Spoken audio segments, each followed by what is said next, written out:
Good evening, everyone. It's Monday, May 5th. We have a regular city council meeting here. The governor of Iowa has declared a public emergency because of the COVID-19 outbreak. The mayor has determined that an in-person meeting of the city council is impossible and impractical without violating the governor's mandates. When an in-person meeting is impossible or impractical, Iowa Code Section 21.8 permits a governmental body to conduct a meeting by electronic means. The meeting will be conducted by video conference using Zoom from the council chambers. The mayor and necessary city staff will be in the council chambers. The 7 council members will not be in the chambers, but will participate via Zoom conferencing. Comments for items that are on the agenda may be made by submitting them prior to the meeting to the city clerk, mayor, or any of the council members, or by calling 319-596-0179 during the meeting. The video audio conference of the meeting will be broadcast on the normal public access channels. We will strive to maintain the quality of the video and audio during that broadcast. Public access is available through this broadcast.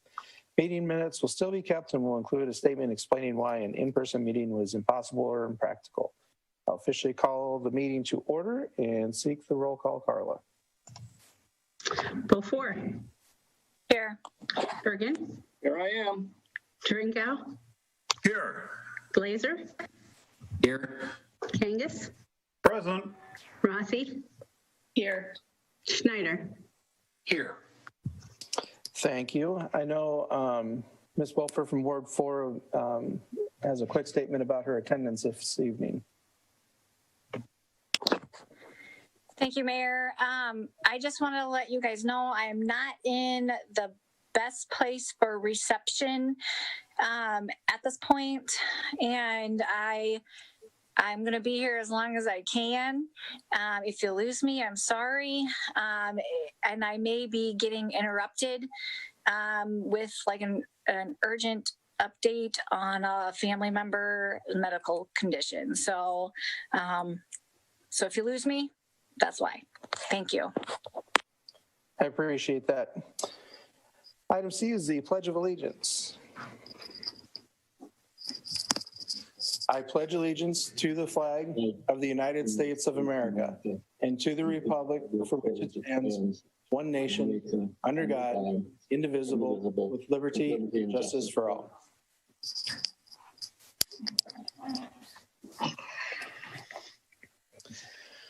All right, item D is approval of the agenda. Seek a motion to approve, please. I will move approval of the agenda as presented. Second. Motion by Birgen, second by Kangas. Any discussion? Hearing none, all in favor say aye. Aye. Aye. Opposed, the same sign. Motion carries. Item E is the approval of the minutes. Approve the September 14th, 2020 regular meeting minutes and the September 21st, 2020 regular meeting minutes. I'll move approval of the minutes from September 14th and September 21st regular meeting minutes as presented. Second. Motion by Rathe, second by Beaufort. Any council discussion? Hearing none, all in favor say aye. Aye. Aye. Opposed, the same sign. Motion carries. Item F is guest council person for the month of October will be Angela Brunson. Hello. There you are. I'm trying to find you on my tic-tac-toe board. So if you'd like to give a brief introduction, that would be wonderful. Hi, everybody. My name is Angie Brunson. I am a 6-year resident of Waverly, Iowa. I moved here in 2014. And it's my honor and privilege to have been invited to be the guest council person this month. I'm thankful. I'm excited. Excellent. And the invitation was extended by Councilman Schneider. Just yes. For the record there as well. So as usual with our guest council members, you're more than welcome to participate in conversations outside of executive session, which I don't believe we have any of that on the forefront. And then the only thing you are not allowed is not to have a vote, but welcome aboard. Thank you. Item G is the consent calendar. The following items will be acted upon by voice vote on a single motion without separate discussion unless someone from the council or public requests that a specific item be considered separately. I'm not aware that anybody from the public has pulled anything separate. Item 1 is approve change order number 2 to the owner-occupied rehabilitation contract for project number 1 of the Waverly CDBG Housing Rehabilitation Program for an increase of $3,150.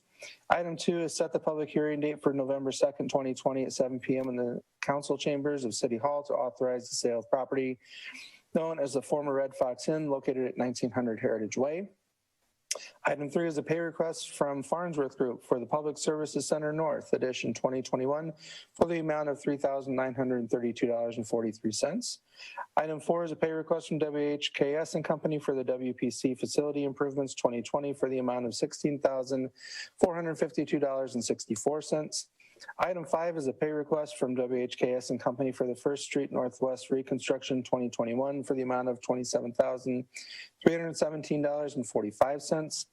Item 6 is a pay request from WHKS and Company for the old WPC Dome Demolition 2020 for the amount of $6,748.92. Item 7 is a pay request from McClure Engineering Company for the Airport Runway 29 Extension 2018 for the amount of $5,694.04.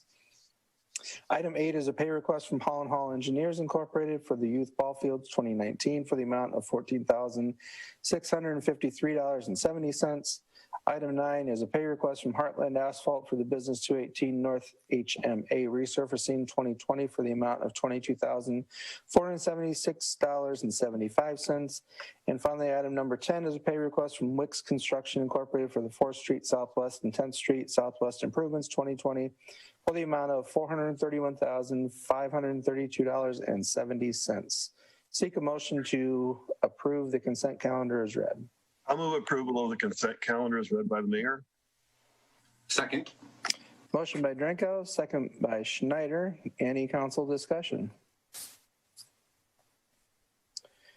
Hearing none, all in favor say aye. Aye. Aye. Aye. Opposed, same sign. Motion carries.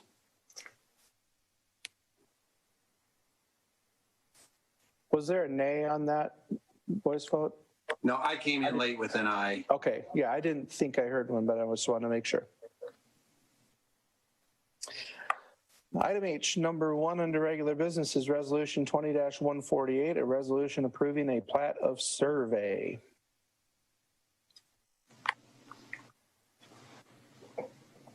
I'll move approval for resolution 20, where we look for a motion. I'm sorry, Mayor. Yep. Yes, that's correct. Yep. I'll move approval of resolution 20-148, approving a plat of survey to create parcel E and parcel F in southeast 1/4 to northeast 1/4 of section 30, T92N to R14W, Bremer County, located at 2028 Badger Avenue for Dana Benning. Yep. I didn't see you light up. Was that Birgen? Yep. Okay, perfect. Motion by Schneider, second by Birgen. Any council discussion here? It's difficult to read the county stuff. I'm not used to that. Obviously, this is out of city limits on that. And this is that 2-mile rule, right? Correct. But yeah, I was glad to see this on here because I think this is, Mr. Benning needed this for a sale down the road here. So. Anything further? Hearing none, roll call, Carla.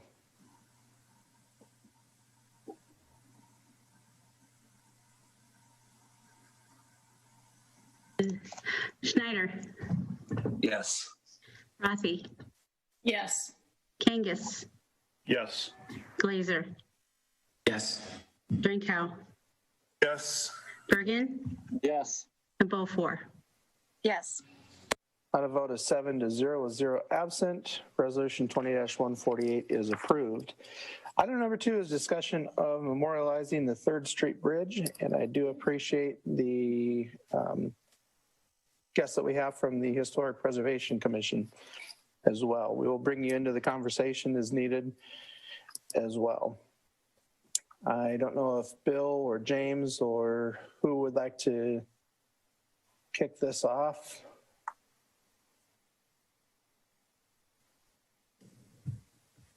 I'm going to have Bill go ahead and run you through some of the memos that he's written, especially with the 106 process and where that kind of puts us as far as what we can do moving forward, if you would, Mr. Berger. Yes. So the important thing to remember is that during the permitting process, we have to go through a 106 process in order to determine how we would mitigate the loss of the historic structure. That process involves taking public comment period and then determining whether there are mitigation measures that the city could take in order to mitigate that loss of the historic structure. It kind of depends on what agency is working with it. In this case, it's the Corps of Engineers because it's just a permitting process within the waterway. But they do listen to the public comments, and that's the period that has to be done. And then they make a decision. And we put forth our proposal on mitigation, depending upon what the council finally decides to do during that process. So that process happens. It has to happen before you can start work and get your permit to work in the waterway. Beyond that, there's no real guarantee as to what they would require that you do. In certain circumstances, they would require you to document the history of the bridge, which we've already done by putting it on the registry. They would also entertain your proposals with regards to whether it's signage, whether it's displays, different things that could be done. Sometimes you can propose to put money into a different structure or an alternative structure. There are different ways that mitigation can occur. And the WHKS has hired a consultant that would assist in that process because it's their permitting process that they're working through. And I've had communication with that person too, and it's just a matter of getting into the process and determining what's going to be required.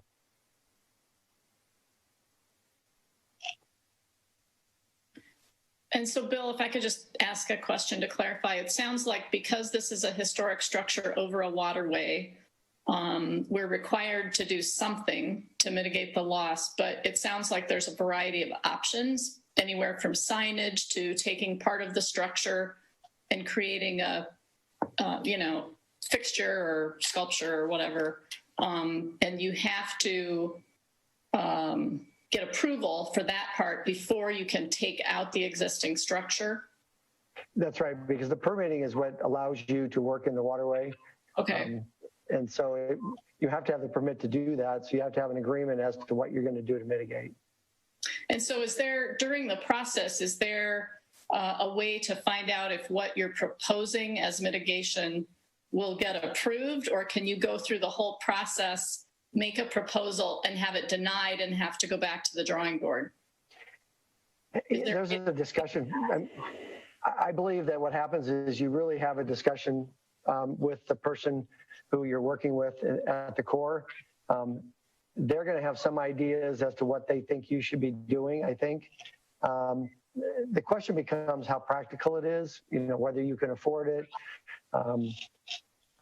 how important it is for preserving a structure, how difficult it would be if you did some preservation of a structure, whether you had actually access to a nearby place to do that. It also depends upon whether your community is actually wanting to do that or wanting to do something. And a lot of communities come up with creative ways to do this and actually make proposals that take seriously this idea that you want to preserve historic structures if possible in some way, shape, or form. And I think, the fact that the city had already put together, and done a registry nomination and been granted that is probably not going to be enough for that reason, because we've already done that and we did it without the idea of taking the bridge out immediately. So I don't know how much it's going to take to do that. I think it's us being creative about what we can do to really preserve the history of that structure and satisfy the core that we've done a good effort in that regard. So we're required to do something, but they give you a fair amount of leeway and you can get feedback through the process about whether you're going down a path that will get approved. That's right. If this was a funding mechanism, it's probably more strict than if it's just a Corps of Engineers, actually.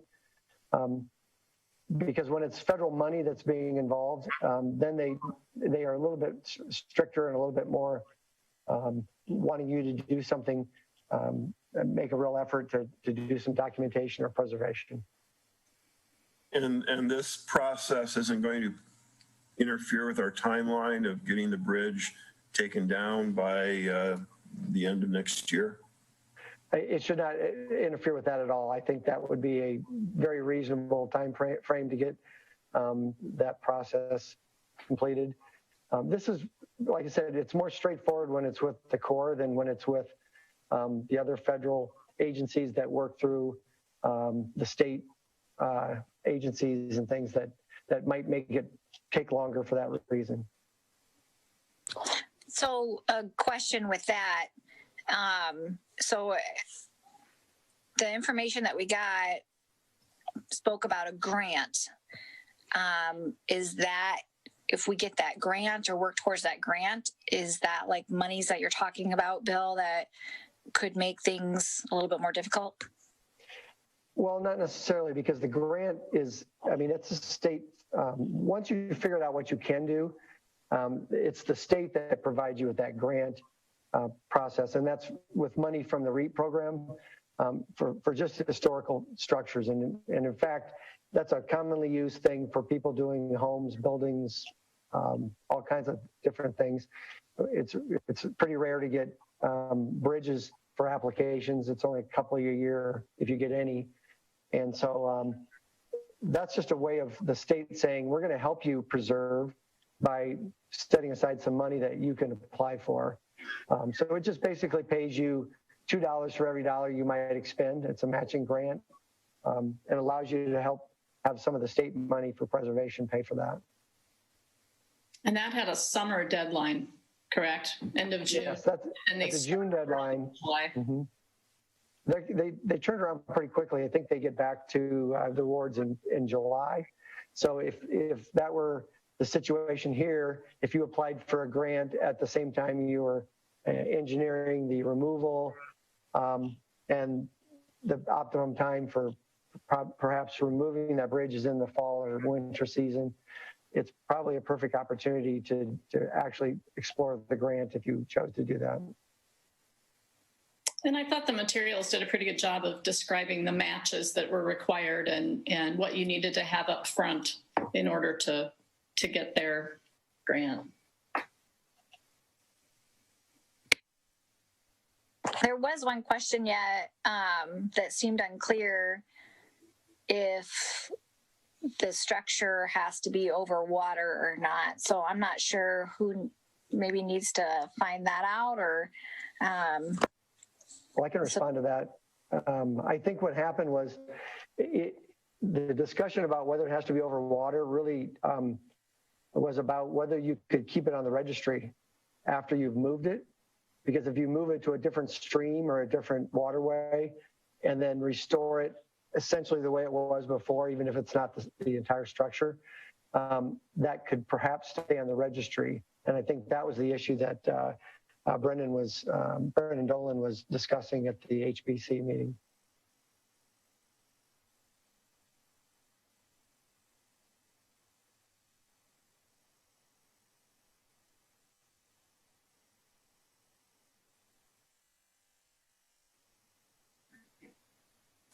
Well, I don't know if you're looking for discussion on this.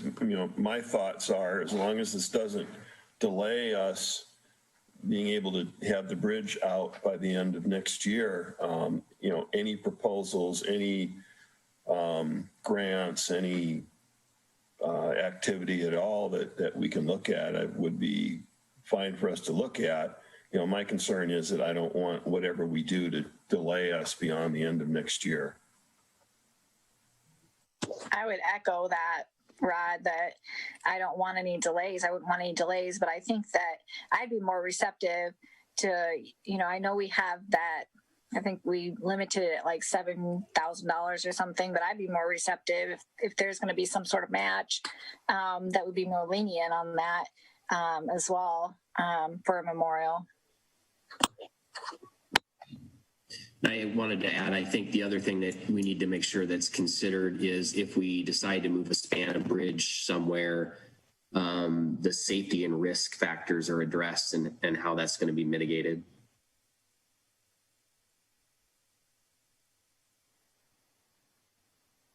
So if we were to move the span as had been previously discussed, that can be done in a, it has to be engineered, and that's the question that came up previously was, are we going to have this engineered to be removed? Because if you're not going to remove it and restore it in a different location, it's probably a different project, and you have to have that plan for removal ready for bidding. But if you're also going to think about possibly applying for a grant, and if you got one, would consider moving it and restoring it in the park, you have to decide how you're going to present it, what you're going to do with it. Because you have to do that for the grant process. You have to decide how it's going to be displayed, what kind of restoration you're going to do, what the purpose of it is in that location.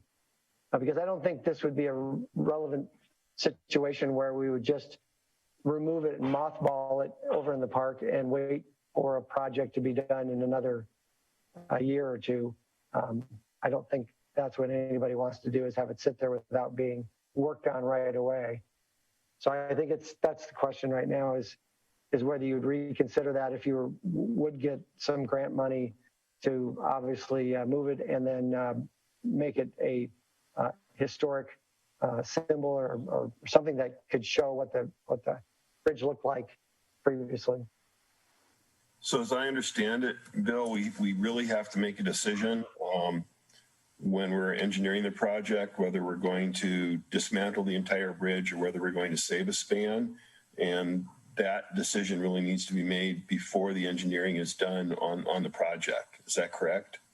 I believe there has to be some kind of a plan for how it would be moved, so that there would have to be some way of kind of describing what had to be done and how it would be moved. So I don't know whether that could be done anyway, and that's probably better my question than me. Well, I guess what I'm getting at is how long do we have before we reach that fork in the road that we have to decide whether we're going to dismantle the entire bridge or whether we're going to save a span? Are we getting close to that date, or is that something we can put off until May or June or July of next year? I think that decision has to be made before you bid it. So whenever the bidding was planned to be done, you'd have to have the plans in order to do whatever you're directing the project to do. If it's going to be removed and otherwise it's going to be moved. Are the engineering plans would be an either or kind of thing? It's my understanding that when we pay for the engineering on it, we're going to be paying for the engineering to either remove the bridge, dismantle the bridge, or save a portion of the bridge. That really has to be done when we're doing the engineering on it. Now you're telling me that we can actually wait until we actually bid the project?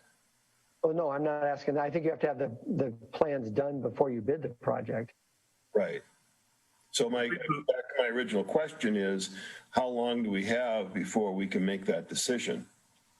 We already have engineering going right now. WHKS is already on the move trying to figure out how to remove the bridge in itself, and they've kind of been put on hold till this is resolved. So once we figure out what we can and can't do through the Corps of Engineers, the permit process, then you'll have to decide what kind of final preservation you'll want to do with the structure. At that point, that will affect the final engineering that has already been started but kind of been held until this is really sorted out. So we have to wait till the 106 process is basically complete to some extent. And then depending on what we're required to do or have the option of doing, we'll determine how they engineer going forward to finish it, whether it's complete dismantle and that's it, or dismantling and setting aside a piece to be removed and placed elsewhere, or dismantling and removing and then cutting a portion out. All those options are feasible. It really depends on what we are allowed to do going forward. So again, engineering's in place right now. We've had them stop until this is figured out, and then they will go ahead and finish it once we know more about what's allowed and then what can happen to move forward with this structure. So we have time until the 106 process is done. And I don't know, Bill, if you have an estimate of time, but that's not something that happens in a matter of months. It's really unclear at this point. And I talked to Casey at the WHKS, and the permits have been applied for. So and there's an assigned person from the Corps that's going to consider this.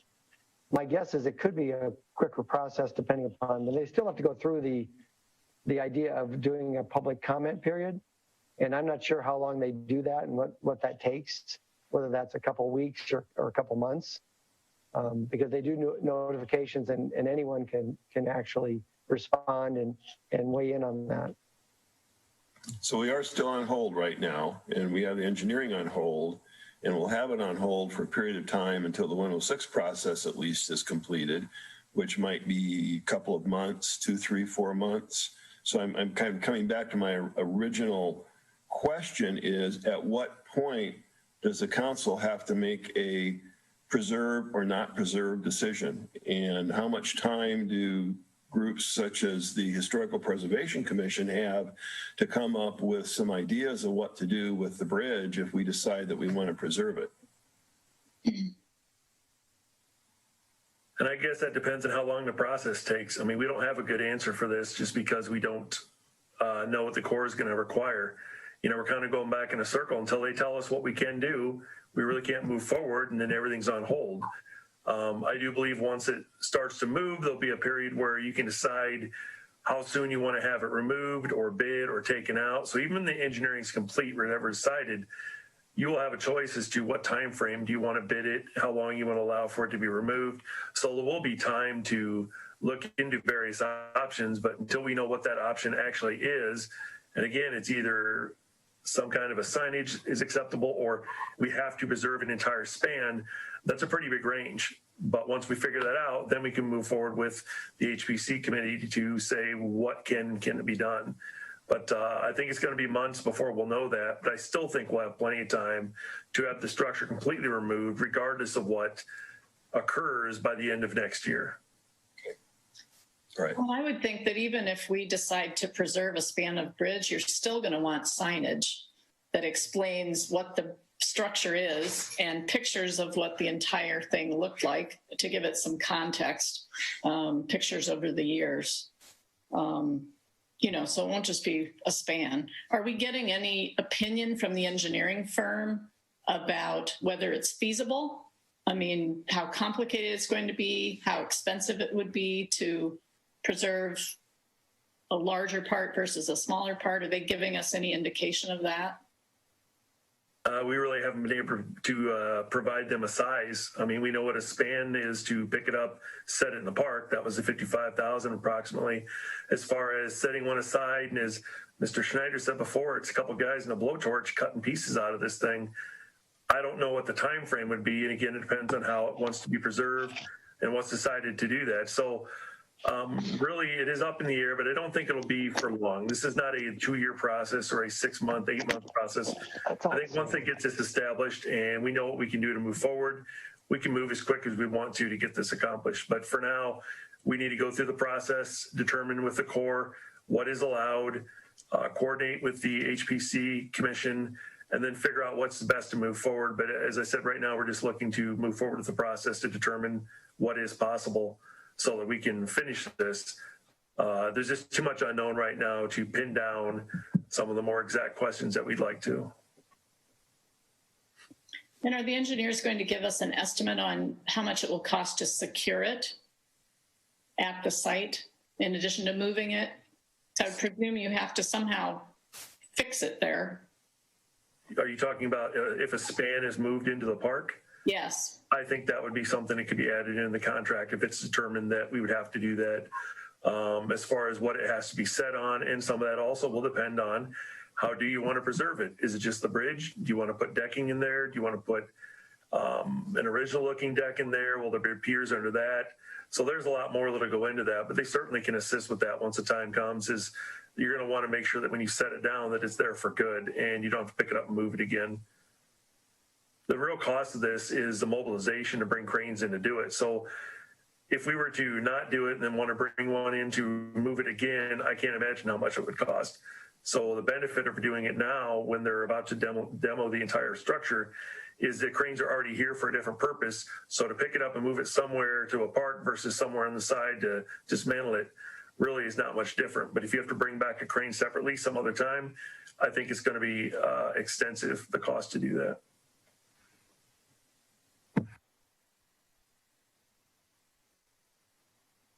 That 55,000 quota we were given, that's doing it while the crane is there. So that does not include the crane mobilization. That's just the added cost of when you're taking it, putting it somewhere in particular. Correct. So the one thing that I'm a little unclear about is I know the Historic Preservation Commission has talked about the opportunity for fundraising to help pay for this project. Where does that fit into this? I mean, do we need to have some kind of a bid before we could seek private donations? Is it going to be really practical to have any kind of a fundraiser in the time we'll have? I mean, it sounds like we'll be given some kind of a sense of this is how much time you have to get this done or to come up with plans. And are we going to be able to turn around and say, okay, we got 2 months to decide what we're going to do? Are we going to be able to raise $40,000 to help pay for this? And if we can't, well, then we're just going to, go for a low-scaled memorial. I mean, I'm a little concerned that we really don't know what there is by way of private funding. I mean, if there were private funding, I would be happy to spend other people's money to build a memorial for this. When I say other people's money, I mean people who are willing to give that money, volunteers, rather than paying, the taxpayers' monies for things that they may not be as supportive of. So I'm kind of wishing I knew how much money people were out there ready to contribute to this project before I commit to either tearing it down or building an elaborate memorial. And I don't think we have any kind of information about those funding sources. Do we have the historical preservation? Can we hear from them on this? I would think, answering Brian's question, I would think we would be able to set a fund aside, because we've had those previously for like the dog park and other things where people have donated money to the city for projects that could be. The question is how much money is going to be needed, which may make it hard for anybody to go out and do a fundraising thing to ask for X amount of money if they don't know how much they're actually going to need. But we would be able to put it in the budget. Well, put it in our accounts. Fund, yeah, into a fund. Keep in mind, if you're going to do a project, you're going to have to know what you're going to do, because nobody really wants to have a span sitting there to look at. It's not a big sculpture. Generally, people that preserve these things will make them into a picnic area or something something you can walk across, or that you can have tables on, or you can use for other purposes, not just sit there in the middle of the park so you can stare at it. I think that's what most people are looking at, is how can we use that? Can we use it as a trail ahead? Can we use it as a picnic shelter? Can we use it as a place to play music from in the park? Lots of things like that can be done with that and still preserve it. Karen, you're shaking your head. May I speak? Yeah, thank you. I think Bill said that very well, because it's not intended to be an elaborate memorial that sort of negates the whole point of saving something that really has a vision and some value to it. So if we do this, if we research and write a grant and put it forth, we would want to do it in some way that's got economic value to the city, that's got heritage value, you know, all of those things. So really the question we're sort of asking is whether it is worth our time to move forward and look into the grant, knowing that if we get one and say we asked for full value, because 50,000 isn't going to do what we need to do, it's probably double that. And so 50,000 is the maximum you can ask for with a match. So if we're going to write the grant about a vision of how to make this something permanent and usable, then we would want to know that we could get a match, possibly with some public fundraising to go into it, but that the city is willing to do that match if we get the grant. The public input part, that might be something that we could pull something together for that public input time to say, this is what we're thinking about. And then I guess you could sort of see what the community thinks of that idea, because they're going to have to give input into the process anyway. I think that, Don, do you have anything to add? Oh, I should say, I think the signage and the context can be built into the grant. So that is something else to think about. Yeah, thanks, Karen. I really don't have that much to add. I think you covered it well. We're just grateful as a commission to have an opportunity and some time here to come up with a vision, with a proposal, with a plan that we hope would get some people excited as to what that bridge could be used for to benefit our community. So we're thankful for some time and your consideration of a proposal we may come up with. And this takes us back again full circle. We can talk about this all night until you figure out what is needed and what is possible and what you're going to be forced to do possibly. All this is for naught, because until you figure it out, people will not give to a project without knowing what it is. They will not just blindly give to something. We can't determine the cost of something or a bid for it until we know what it actually is. So as I'm saying, we have to let the process go forward and then figure this out a little later. The project for the grant is not due till next summer. We have plenty of time. Our hope is to have this done in a matter of months, depending on what it is. And at that point, you can start to have more of a detailed discussion about what it's going to be, who could possibly give to it, how much it's going to cost, what else might be done. But until then, we're just talking in circles until we get to that point where we know what we can and can't do. And that's the purpose of this going forward. So does the Historical Preservation Commission have some ideas in their pocket ready to go from bigger projects to smaller projects? You don't have to go into detail, I guess, but you have some ideas in your pocket ready to go? Go ahead, Don. I would say we don't have anything specific right now in our pocket. We would need some time to do some visioning, to maybe get some people involved who can help us visualize this, help us create something. I know that the city, I know Garrett has received some ideas for doing a sculpture-like memorial from some citizens in the community. So there is a start of some ideas that are being generated.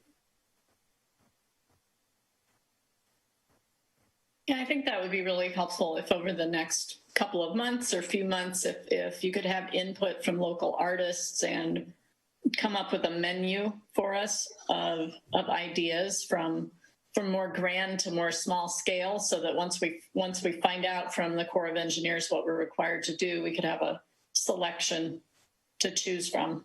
And if we do have some time while we wait for that process, that would be the perfect time for the commission to work on it. Only thing that I would suggest or point out is that we probably need to have a median or a worst case scenario dollar figure to go into the 2020-21 budget here in the end of October for some initial discussions on this. If we're, looking at going back to 55,000 or, potentially double that, 110, those might seem small, but they still are part of our budget. So that kicks us, the end of this month. And then, believe it or not, right around the corner is the end of January, 1st of February, when we're putting that together.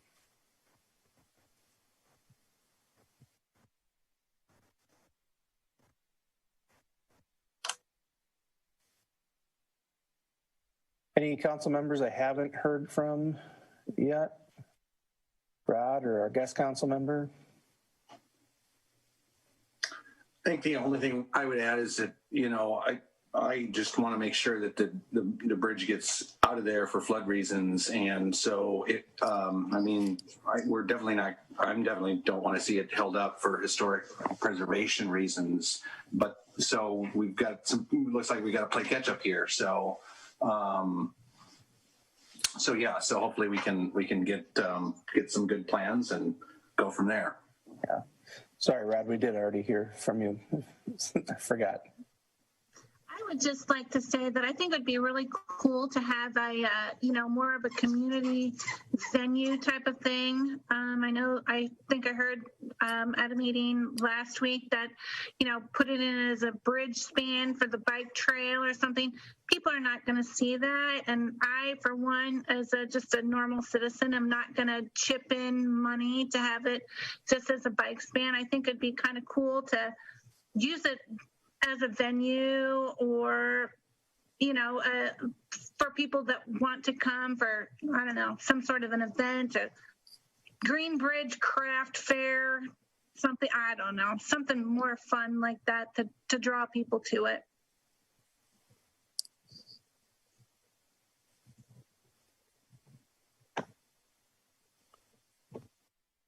Anything else? I'll open it up. I see we've got some other, at least one, maybe two other members of historic preservation that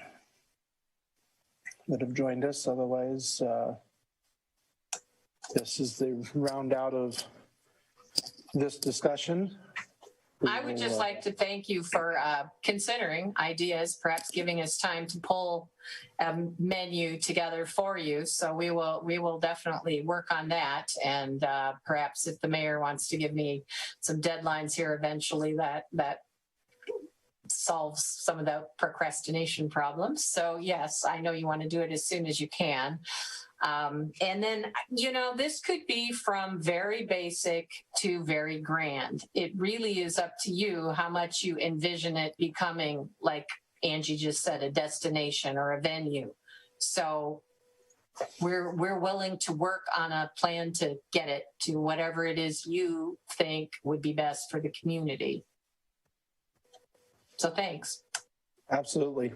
I personally probably won't be the best person to set those deadlines. I think working with Bill and James to, know the intricacies of how we want to be on the timeline with budget, how we need to be on the timeline with the grant, all of those things. And I think the city staff in those positions would be best suited to establish those timelines and deadlines and objectives. So. All right. I appreciate everybody from the Historic Preservation Commission that joined us this evening. Your time is valuable. I appreciate the efforts that you put in on the commission to do what you do. So thank you. We'll move on to item number 3, which is Resolution 20-149, a resolution approving the Iowa Northland Regional Transportation Authority Surface Transportation Block Grant Programming Agreement.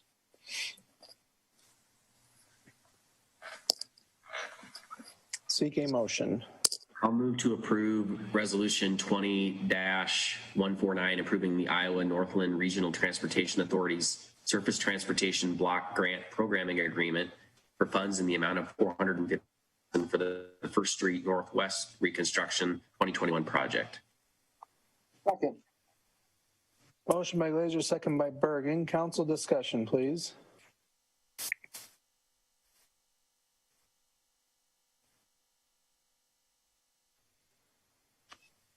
Is this the project for, I'm assuming this is for First Street Northwest, going to Nestle to completely dig that out and redo it, right? I feel personally,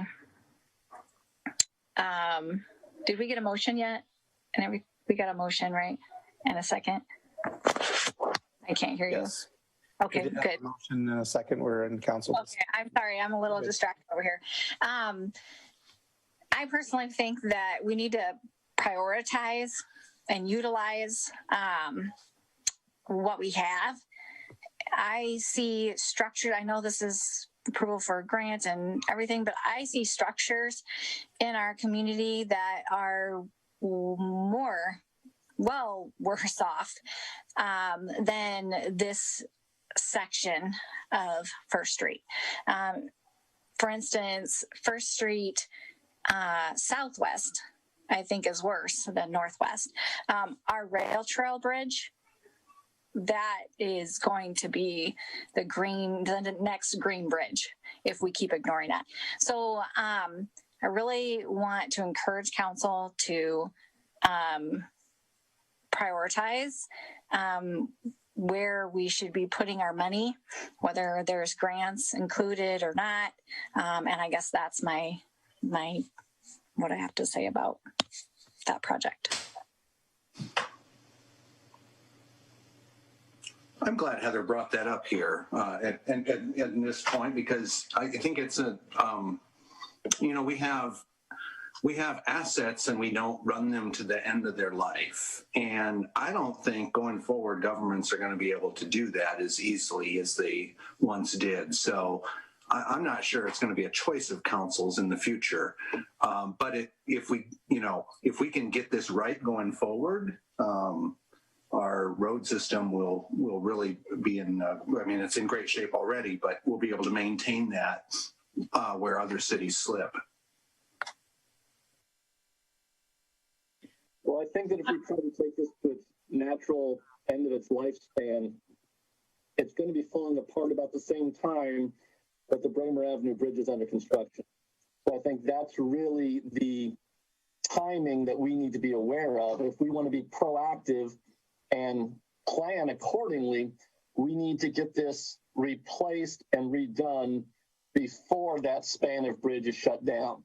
I think that if we want to provide access to our downtown, that access is primarily going to be going over First Street Northwest, around Cedar Lane, and coming in from that side. So I think that there's going to be a lot of wear and tear on this stretch of road while the Bramer Avenue Bridge is out of commission. And I think that we need to be proactive and replace this road before it falls apart, rather than having to scramble for the problem afterwards. I think that you hit on proactive, and I think that we also need to be proactive in triaging what the needs are and how much use we can get out of what we already have. And when I recently seen pictures of that rail trail bridge, that is horrific. That is going to be the next green bridge. That is like one of the staples of our community, walkable, bikeable community, is that rail trail bridge. And it is literally falling apart underneath it. So, but I look at First Street Northwest and it looks fine. And yes, it's gonna start breaking down and it's gonna get a little cruddy, probably shortly after the Bramer Avenue Bridge is completed, and it'll need to be fixed after that. Definitely. But I really want you guys to look at what we need to do now versus, oh, let's fix this just because we can, when we still have use out of it. We don't have much use out of that rail trail bridge. So thanks. I'd like to hear from Mike about why this is thought to be an important project, both by him and by the DOT or other people that have analyzed it.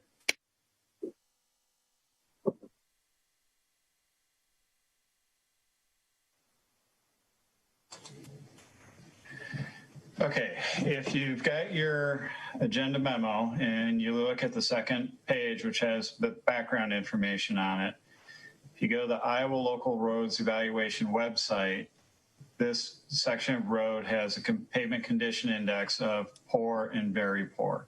So that is an evaluation by the DOT. As I think, I don't know if it was Councilmember Birgen indicated that the timing of this is such that if you want to run it into the ground because it is identified as a total roadway replacement, that could very likely occur in 23. At the same time, the Bremer Avenue Bridge is gone. Additionally, this roadway corridor is a major arterial to get to Nestle. There are, I think, in the neighborhood of 150 trucks a day that are going to and coming from Nestle. There are, I believe, over 5,000 vehicles a day. So it is very much a very heavily used roadway corridor. Then you take into account what that roadway corridor is going to look like once the Bremer Avenue Bridge is under construction. And I think you need only look at the amount of traffic that we have on First Street Southwest. But on First Street Southwest, we have done our best to limit the amount of semi-traffic on that roadway corridor. This corridor is just the opposite. Again, with Nestle, we have in the neighborhood of 150 trucks a day just from Nestle coming and going to that facility.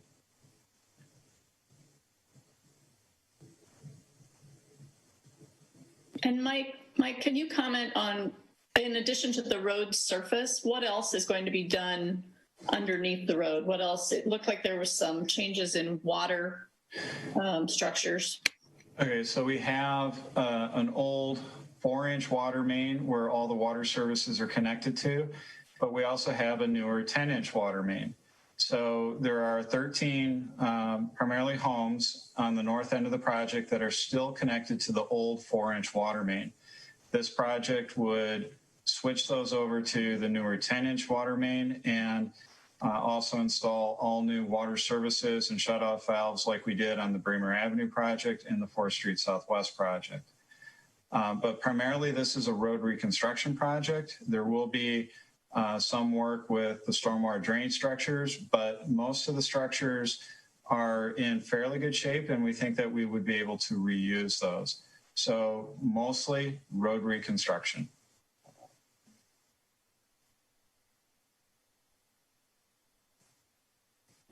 And if we delay it, what are your thoughts about whether grant money will be available? Well, we would, the process on securing the funds through Intercog is you're always looking 5 years out. So if you choose to basically table the project for the foreseeable future, it would mean that we would return the $450,000 that we are acting on tonight, and we would have to reapply for funding. And I believe that next opportunity would be for the 2026 fiscal year.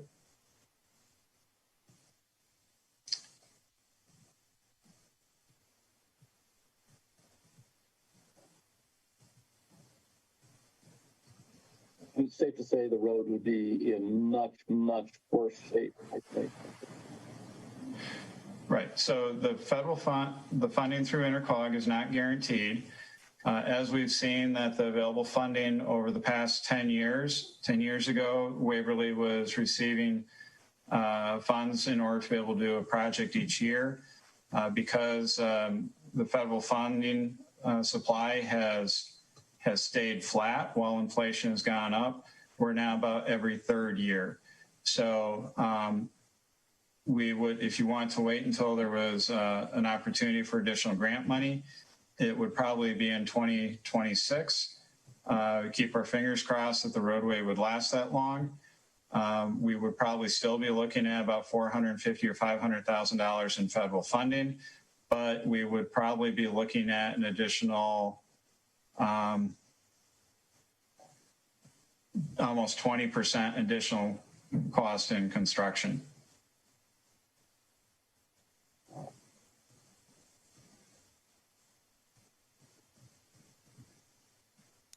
Do we have any idea on how much that rail trail bridge would cost to repair it the way it is, or take it down?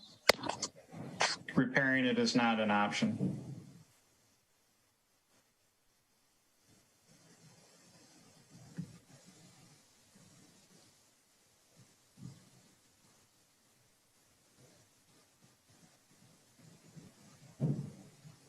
I also don't think that these RTA funds that we're talking about in this block grant would apply to anything to do with that bridge. Am I correct with that? That is correct. Keep in mind this bridge structure was built in 1904. For the first 95 years of its life, the city did not own it. It was built with limestone block, and it is sitting on wood piling. In 2008, after the 2008 flood, we had divers come in and inspect it, checking for scour underneath the piers.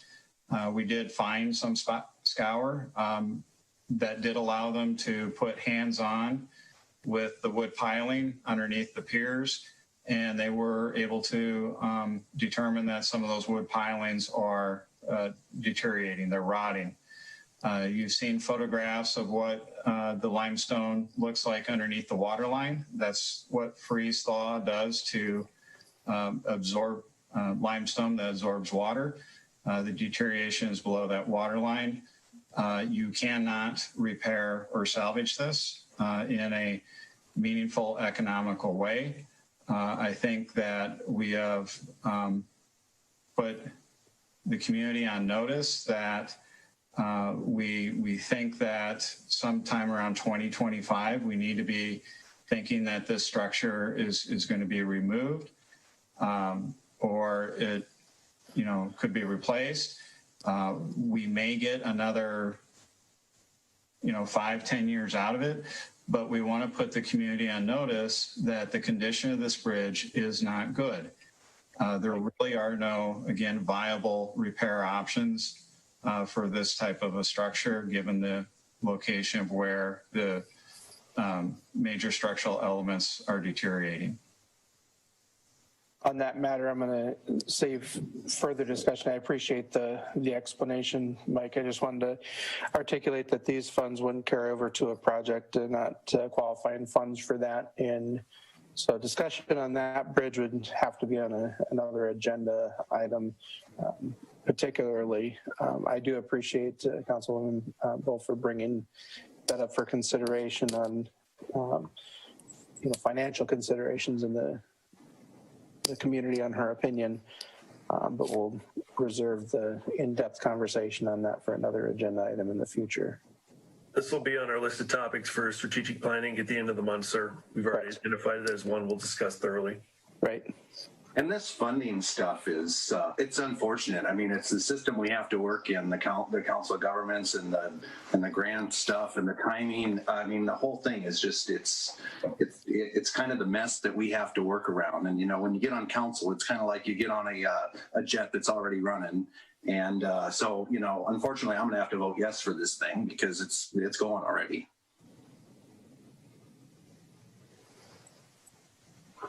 I don't know. I have a hard time seeing it as unfortunate that you can get a third of a project paid for through a grant, but I admit that the financial aspects of infrastructure are complicated, and we're coming in on the middle of things oftentimes with our terms. But I have a question, Mike, just out of curiosity. Has the DOT rated First Street Southwest with a rating of, as they did with the First Street Northwest?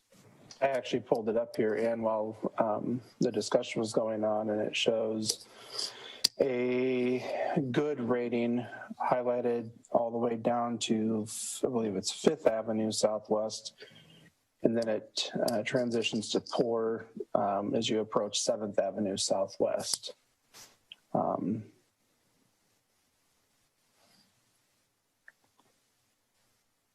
So you would say, just so I interpreted that right, that it's better on the northwest side than it is the southwest side? First Avenue Northwest is rated to be poor and very poor. Poor in the first block as you head north. Poor in the next two blocks as you get to, I believe it's, yeah, see, they got lines going over things. You're talking about First Street, right?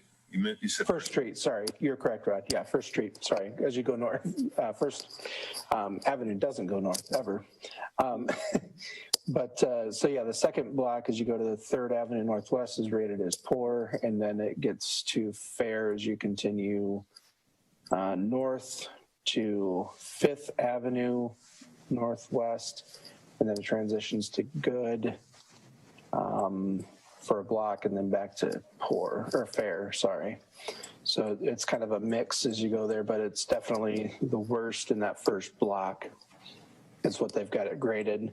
But as you go south of Bremer on First Street, southwest, it is rated, again, good, which is the highest rating for current raw data, it says here.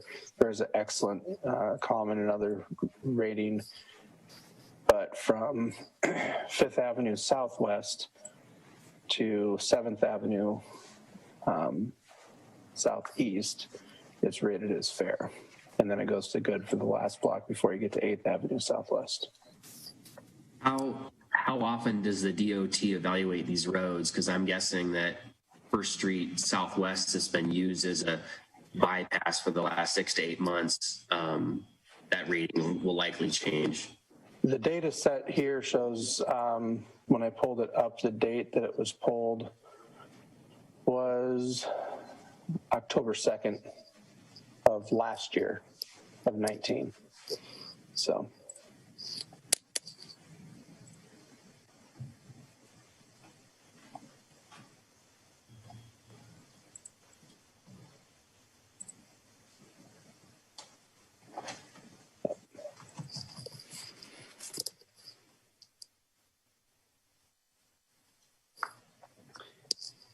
Any other discussions, questions, comments?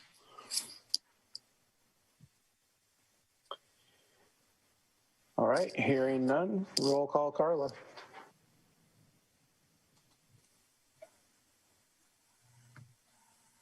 Rathe. Yes. Kangas. Yes. Glaser. Yes. Drenkow. Yes. Birgen. Yes. What do you say?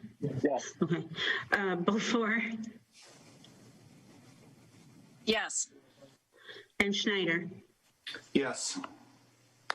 On a vote of 7-0 with 0 absent, resolution 20-149 is approved. Item 4 is resolution 20-150, a resolution approving the Iowa Department of Transportation's agreement for a surface transportation block grant programming federal aid swap project. Seek a motion, please.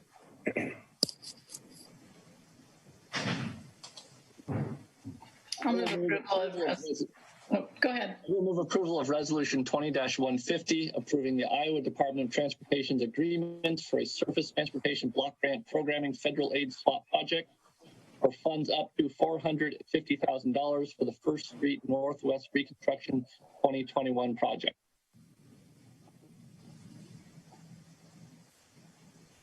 Second. Motion by Birgen, second by Rathe.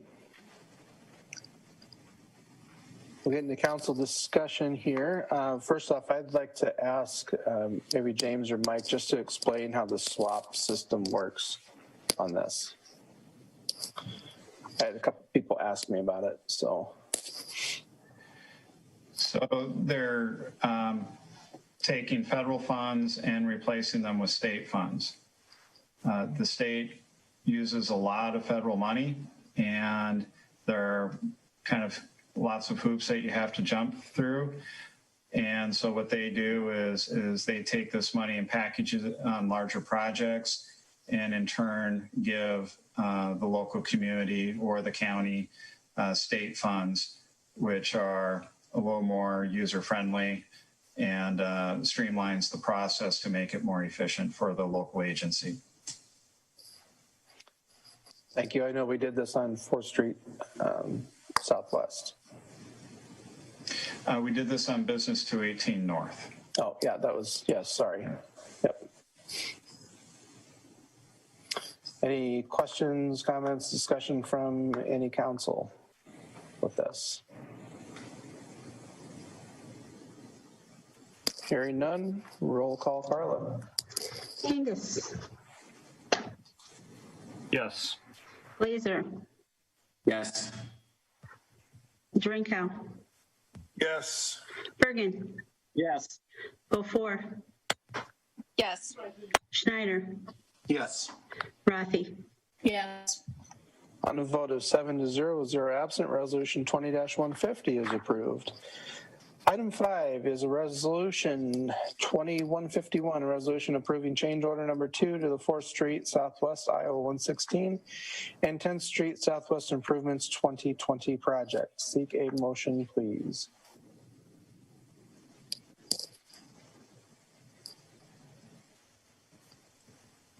I'll move approval of resolution 20-151, approving change order number 2 in the amount of an increase to Division 1, 4th Street Southwest of $13,723.39 and an additional 1 working day, and to Division 2, 10th Street Southwest of $2,687.30 and an additional 3.5 working days for the 4th Street Southwest Iowa 116 and 10th Street Southwest Improvements 2020 project.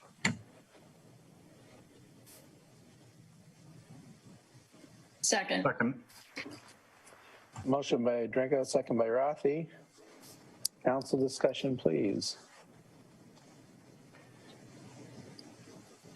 Can somebody explain to me about the sign, the Waverly Bowling sign, and why moving the sign was so expensive? I can handle that. The original intent was to preserve the sign in its existing location, but the bowling alley in that entire area was built on fill rubble that may have come from previously demolished buildings. So when they were putting the storm sewer in near the bowling alley sign, they did actually attempt to support it and hold it in place with the crane that was down there working on the box culvert. However, when they were excavating near it, the underlying fill material surrounding and underneath the foundation for the sign simply gave way. It was just a lot of construction debris, rubble from, again, the demolition and filling of old structures.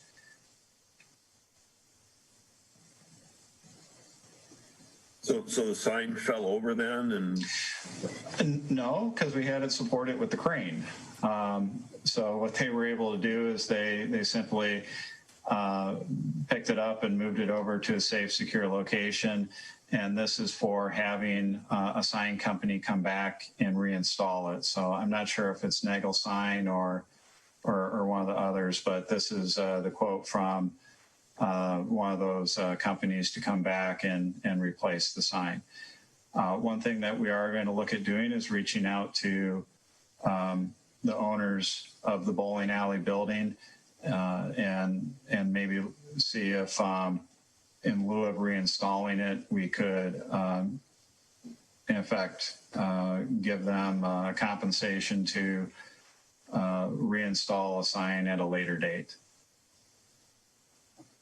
But we have secured a quote to put it back if that's what they wish. Okay, thank you. So could you go a little bit into detail on the project concern where it's described the project funding is tight and we could potentially have a negative account balance? Sorry, I didn't catch all that. You were breaking up. You were asking about the funding? So in the information, it refers to the project concern on the second page, where it talks about project funding is tight and change order additions could leave a negative account balance. Could you go into details on that project concern? Yeah, so if you look at the financials and expenditures on the first page, as of today, we are about approximately $120,000 over what we had previously mapped out for funding. We are always looking for ways to save money. This one is a challenge because there are a lot of unforeseen conditions, because we have a lot of artifacts and things that we're finding that date back 100 years or more from the development along the corridor. So we have in the expenditures, we've accounted for the rerouting the sewer main around St. John Church. That's in there, along with some of these, all of these other items that we've been able to identify and account for to date. In that financing, you'll see that there is the last two lines. There is $590,000 in DOT funding, as well as a $300,000 DOT Transportation Safety Improvement Program funds.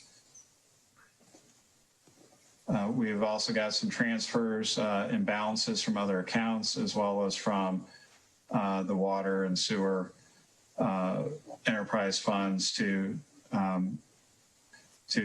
help pay for some of that water and sewer main infrastructure. But where's the funding for that additional $120,000? As we look at projects that finish, Councilman, we will allocate accordingly, as we've checked off a number of projects from 218 North to 20th Street, et cetera. A number of those are coming in under budget, and that reallocation of funding would go that way. Projects will ebb and flow as you have multiple ones in process. And when we sell our bonds, if you recall, often now in this time frame, we receive a premium.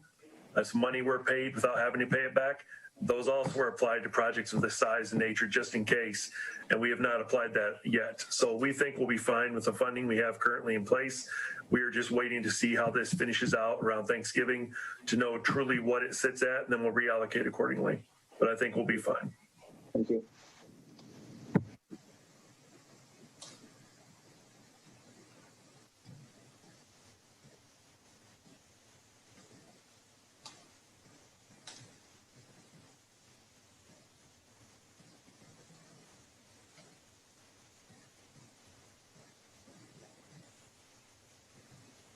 Any other further discussion on this item? Hearing none, we'll go with the vote. Carla? Glaser. Yes. Drenkow. Yes. Birgen. Yes. Schneider. Yes. Rathe. Yes. Kangas. Yes. With a vote of 6-0 with one absent, Resolution 20-151 is approved. Resolution 20-152, a resolution awarding the citywide asphalt patching fall 2020 project. Seek a motion, please. I'll move approval of Resolution 20-152, awarding the citywide asphalt patching fall 2020 project to Klusner Construction of Farley, Iowa, for the bid amount of $21,549.98. Second. Motion by Schneider, second by Kangas. Council discussion. While I have every intention of supporting this, I do have a question. At what point does it make sense to move some of these projects in-house? So it seems like every year we are spending a certain amount on, black fault, or blacktop, seal coat, slurry coat, and we're always hiring outside people to do it. At what point are we spending so much on this that it makes sense for us to kind of bring it in-house and do it ourselves? So just a question. I'll defer to Mike a little bit. I think the cost of equipment is ungodly to do blacktop, slurry seal, et cetera. With the limited staff that we have, to pull them away for projects like the citywide will be difficult, but I'll let Mike address the cost of equipment, which I think is the largest barrier. Yeah, so I'll give you a great example. Seal coating. Contractor comes in, knocks it out in 4 to 5 days. 1/7 of the entire city is completed in 4 to 5 days. When I first came here, yes, we did that in-house. It took 4 to 5 weeks to do a comparable amount, okay? Where our focus and our strength is in preparing the road, patching the road, prepping the road for that contractor to come in. So we are literally spending, a solid 4 weeks with a 2 to 3 person crew going around and prepping and patching and preparing those roads for that seal coat. That's where it is advantageous to put our resources, to ramp up the resources, both with equipment and personnel to try to compete with the contractor on pricing for seal coating. We can't do it. It's not going to be there. When we get into these asphalt patching contracts, again, what we're doing is we're doing a lot of the prep work. So we do the saw cut, the excavation, because these areas have been filled in with gravel temporarily until we can package them and do a competitive bid. Then we have a contractor that comes in. They've got the equipment, the resources, the knowledge, and they're putting down hot mixed asphalt as a permanent patch. This is, again, a good practice, a good use of resources, and a good balance on doing work in-house versus contracting out other portions of that work. Thank you.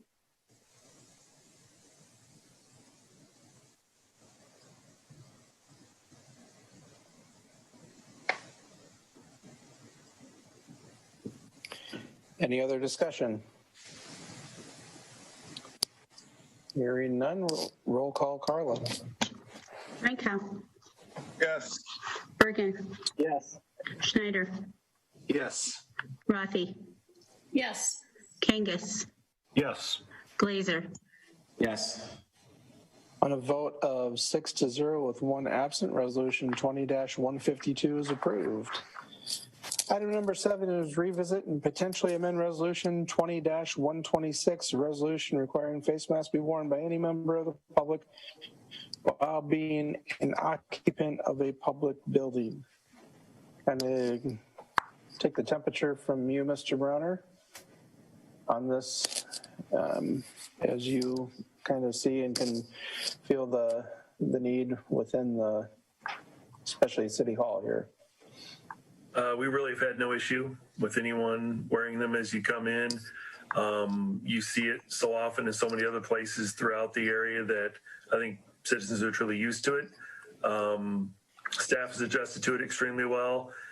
Even if it's wearing it just to go into a copy room, taking it off and you come back in your office, it's just routine now. So we have no issue internally, and we have had no communication or any issue from the public as well. Specifically in City Hall, and I don't believe there's much public in the other buildings, but I've yet to hear any issues or problems there as well. Any council discussion here?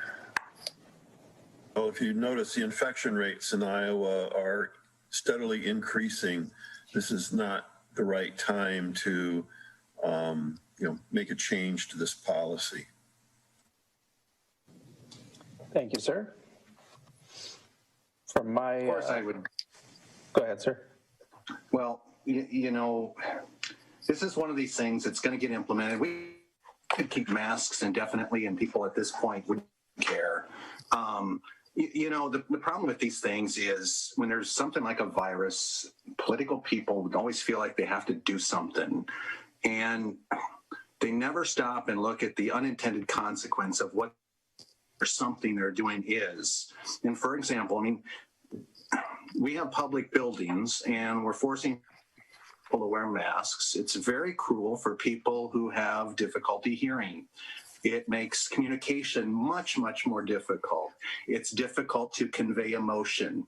There's depersonalization and dehumanization that's happening. It takes away people's humanity.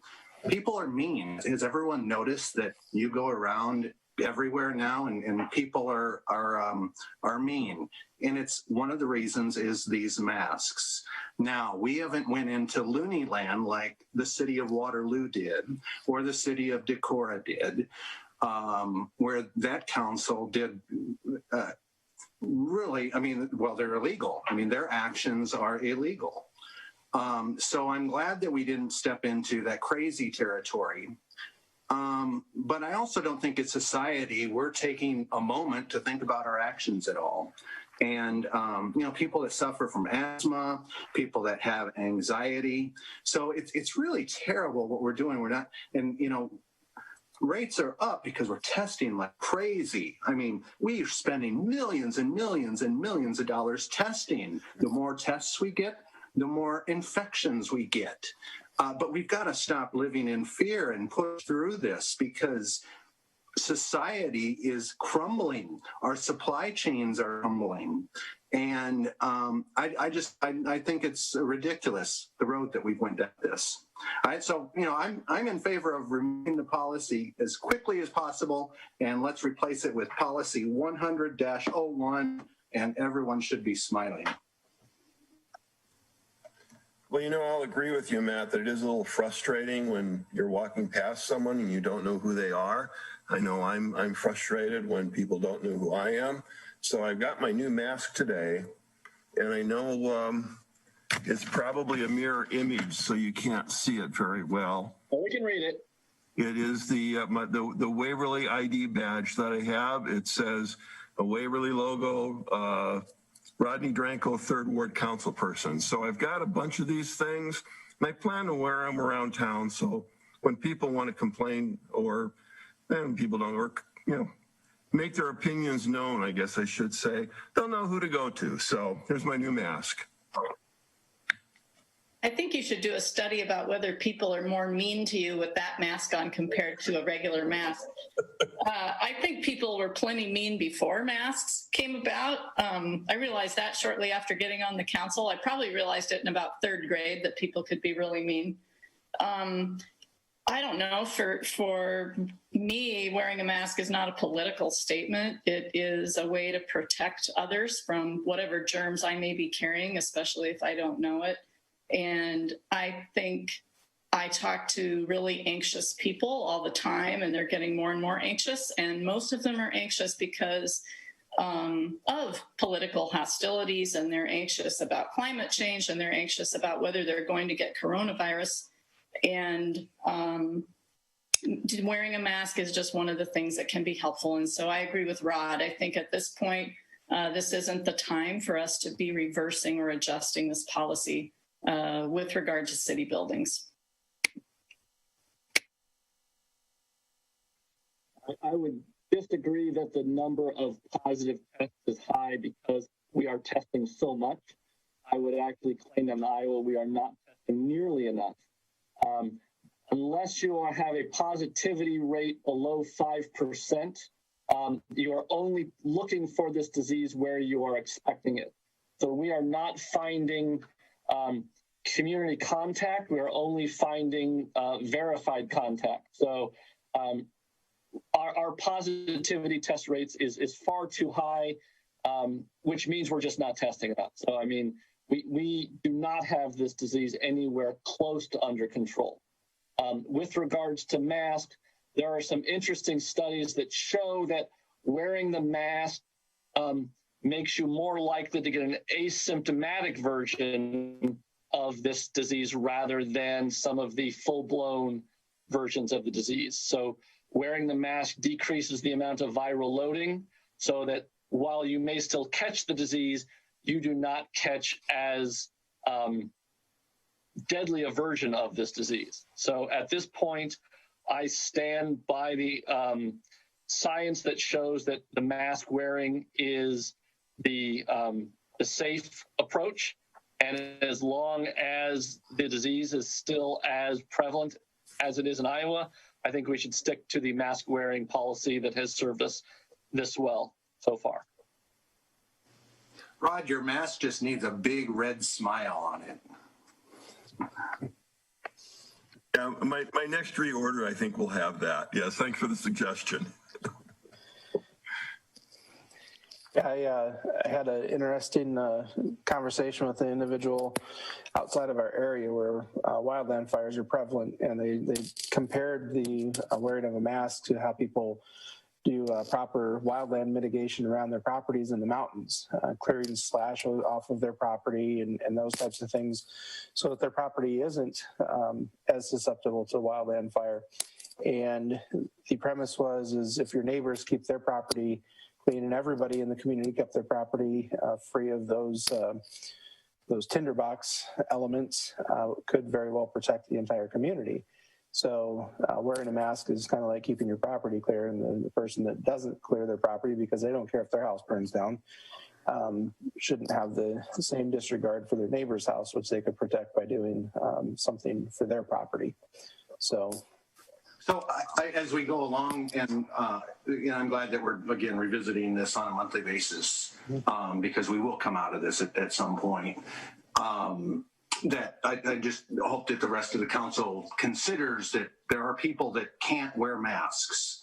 So we're prohibiting them from using public facilities at this point. So as the months go along, that is something to consider. And we're, yeah, I'll leave it at that. I mean, we're really prohibiting a portion of the public from using public facilities. And that's where I'm getting a little bit uncomfortable. I take it that on this subject, we don't have a consensus to make any changes on this and go the way that we are. From the majority has it to stay the course. So thank you. Item number 8 is approval of the mayoral appointment, appointing Justin Shedler is replacing Tom Baker on the Historic Preservation Commission for a term expiring June 30th of 2023. I just want to explain that Tom wasn't quite ready, prepared to serve on that commission after submitting his application.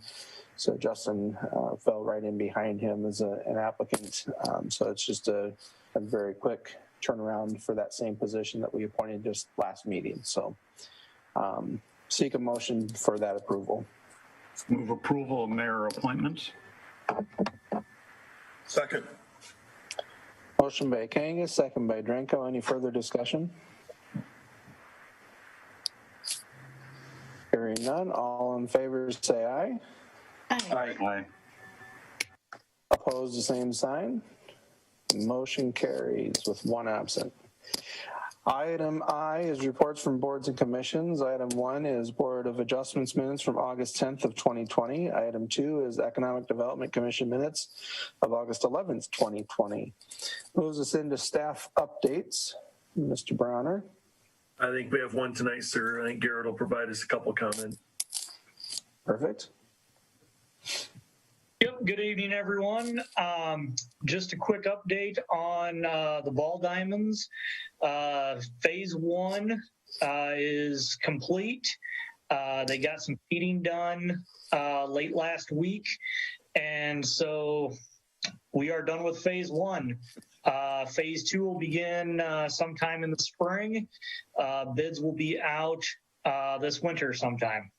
So as far as I can tell, Mike might be able to chime in a little bit with Maynard, but they were very good to work with, and yeah, we're very happy with the work so far.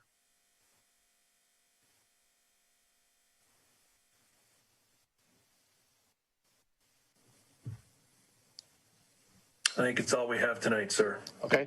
The only thing that I had as an addendum to staff updates, I had an opportunity to speak with Fire Chief Dennis Apple. This is Fire Prevention Week, October 4th through the 10th. They are not, as usual, they would normally be in the school district providing educational opportunities for our youth as far as stop, drop, and roll. Edith, which is exit drills in the home. They've communicated with the school, and even though they can appreciate wanting to get into the school, it was a mutually acceptable decision that with the dynamics of COVID, that's not a proper thing to do. So I would encourage families to do some research online, look at exit drills in the home, stop, drop, and roll. Do those things with your youth at home so that they know what to do when those emergencies come up. You can even do some role play with calling 911. Please do not actually call 911 unless it's emergency, but work through those scenarios because they are valuable. Coming from my personal experience with teaching those elements to youth, they are important. One other thing from Chief Apple is the MDA Fill the Boot drive they did here a couple weeks ago downtown. They raised right at $2,500 to give towards that effort. So I just wanted to pass that on his behalf. So moving forward into council comments, I've got Mr. Drenkow is at the top for tonight. I'm usually the first to log on, so that must be why I'm up at the top of your screen. So actually, I don't have anything tonight, Mr. Mayor. Thank you. Why, thank you. Next is Councilwoman Rathe. Just a reminder that in-person voting started today. I thought it was great that there was a sign on Bremer Avenue pointing us in the right direction to get there. So hopefully everybody will take advantage of that. You can also make your doctor's day by getting your flu shot, unless you have an allergy to that. But that's all I have. Got mine done a week or two ago. Thank you for that good reminder, though. Mr. Birgen. Nothing to add other than what Ann said. So she did such a good job. I can just say it again. Thank you, sir. Mr. Glaser. I do not have anything this evening. Thank you. Mr. Schneider. Well, we're 1 month away from this election, so it's very important for me to pull out my nonsense button. I'm going to talk a little bit about this next week. I'm going to hold everyone in suspense. Everyone needs one of these nonsense buttons, especially like if you're in management. We probably got city staff that could probably use one of these buttons once in a while. So I'm going to hold everyone in suspense next week because I need to talk about something important. That's important too, but this is more important. A resident contacted me about Fifth Avenue Northwest, Daniel Sonicson. He lives up on Karstensen Drive, and is just really concerned about driver, activity. I mean, that road had opened there now, and seeing crashes and just generally thinks it's fast going through there. And so this weekend I went and drove it, and I went out of town there by the Redemption Center or the recycling center, and was being followed by a Bremer County Sheriff. So I couldn't drive it the way I wanted to, which was just kind of ignoring it. So I had to drive 55, but it felt like at 55, as I was coming around the corner, that whole stretch there, that I was going too fast. And I did another loop around it and was trying to understand what Daniel was trying to tell me about this stretch of road here. There's a 55 sign just before you get to the city buildings there. And I think what happens is drivers push the gas there where there's a whole lot of turning to the left and a whole lot of turning to the right. And it does look pretty dangerous. I'm pull up. Let me see. I don't know if this will show up. It won't because I've got a filter thing. But I pulled that stretch of crashes, and there's been 15 crashes there in the last 10 years. And I don't. That's not a huge number, but I guess where I'm struggling on that is these are high speeds. I mean, we're going 55 through this area here. And so I looked at the injury crashes, and a third of those have injuries attached to them. So if we're going to have a fatal in town, this could be one of the areas where we're going to have one. I don't know if city, because this is DOT, and I don't know how all that works, but I guess my suggestion would be, could we take that 55 sign and move it to past the corner? because they're, the driver, again, I think the driver, they're seeing that 55 sign and they're accelerating, and I think that could lead to something bad. So that's all I have. Nonsense button. We'll talk about that next week. Thank you, sir. Mr. Kangas, and then we'll close up with our guest council member. I am good for tonight, Mr. Mayor. All right. Ms. Brunson. Well, I guess I'll try to unmute myself. I would just like to say thanks again to Mr. Schneider for asking me to be the guest council person for tonight. I would also like to say about the masks that I am just a teensy bit hard of hearing, so I do understand when, you have a mask over your mouth and it's hard to understand someone. I think I even mentioned that to, a gal up at the fairway. I think that everybody needs to wear a mask if they feel that it's necessary to do so for themselves and for their family. But I think, sorry, that's my dog. She's that's not your leg. She's starting to go crazy, but yeah. But again, just thanks very much, and God, sorry, I have a war zone happening here. Good luck. All right, I appreciate that. Wouldn't be a council meeting if we didn't have at least one chuckle in there. I only had one comment. I just wanted to publicly recognize and thank Krista Dolash for her efforts with promoting an event yesterday in our community for businesses being open on Sundays.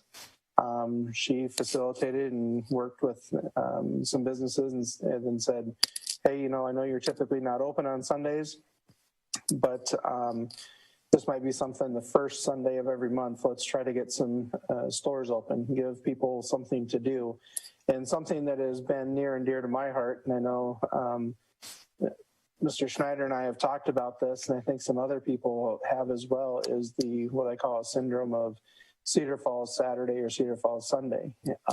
And Mayor Green will probably not appreciate this, but oftentimes people head out of town on Sunday and go to maybe a church outside of town in Cedar Falls, Waterloo.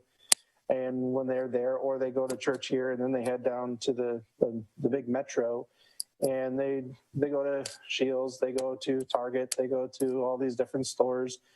They eat at lunch, and then they go to the grocery store and they bring all their merchandise back into town. Mainly because a lot of our stores where they could get some of those products aren't open on Sundays potentially. So I really love the enthusiasm and the thinking outside of the box that Krista has put into this endeavor and the other promotion of our businesses in town through the Facebook page. I think it's Experience Waverly, Shop Dine Experience out there. So check that out. It's just another tool that business owners are starting to take some self-responsibility, I guess, to add to their marketing toolbox. And Chris has just done a wonderful job of doing that for all of the businesses, not just the ones that she has an interest in, but all of them. So I just wanted to say thank you to her. With that being said, I'll seek a motion to adjourn. I'll make a motion to adjourn. Second. Motion by Schneider, second by Kangas. All in favor, say aye. Aye. Opposed, the same sign. We are adjourned. Thank you very much, everyone.